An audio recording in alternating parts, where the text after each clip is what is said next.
I was at the gym, and there's these guys talking. I didn't even know them. And I heard one of them say, you know, Coach over at UGA has motivational speakers come in and speak to the team right before the game. And I said, what? I said, before the game, you mean the football team in Athens, UGA? Yeah. He has speakers come in and talk to the team right before the game? And I said, yeah. And I said, man, I got to do that. I'm a bulldog. I'm a preacher. Man, I can do that. But I had no idea how it's going to happen. You ever have a dream and you're like, just like at night, you know, that house you envision, how's that going to happen? Doesn't matter, really. So I just went on about my day, and then months went by, and then I went to a basketball game. I'm sitting at Georgia basketball game. I look down, and I see Coach Donham. This is before Coach Rick. And he's sitting down front. He's sitting like this, and he's got both sides on either side of him are unoccupied. Nobody's sitting with him. And I bumped my friend, and I said, man, there's Coach. I'm going to go down there and introduce myself. He said, I don't think that's a good idea. I said, I've got to. It's my dream. So I went down there all the way down front, you know, tap him on the shoulder. Hey, Coach. He said, uh-huh. I said, my name's Kit Cummings. He said, good for you. I said, I'm a motivational speaker. He said, mm-hmm. I wasn't impressing him at all. I said, I heard you guys, that you guys have guys like me come in and talk to the team. I would love to do it. I'd do a great job for you. Never even looked at me. He goes, you're going to have to talk to the athletic department about that. I said, all right, Coach.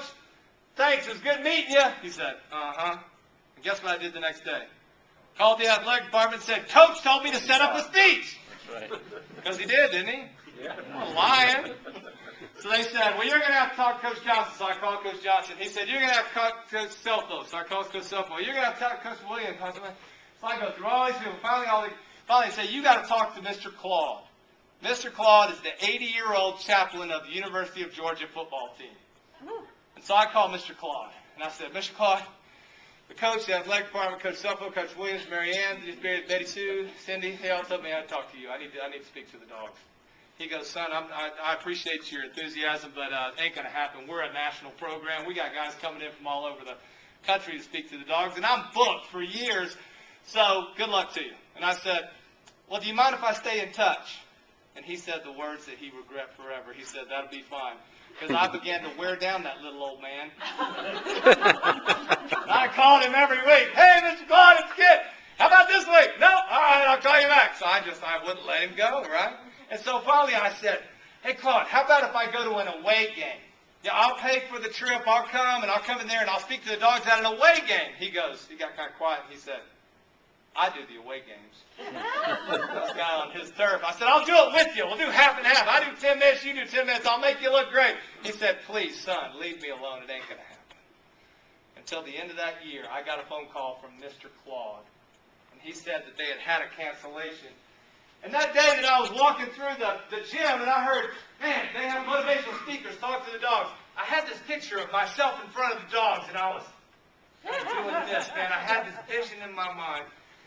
And so he said, I've had a cancellation. Can you do opening game next year? And I said, yes, I can. And I'm here to tell you, that's me in front of the dogs.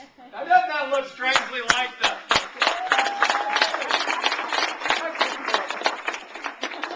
A little different, so it's a little different than what I... Now, you might say, well, that's kind of silly. Well, not to a bulldog, it's not. I got to preach to the dogs, and we whipped Florida's butt that day. That was a lot. We played tiny Georgia Southern, but we whipped their butt that day.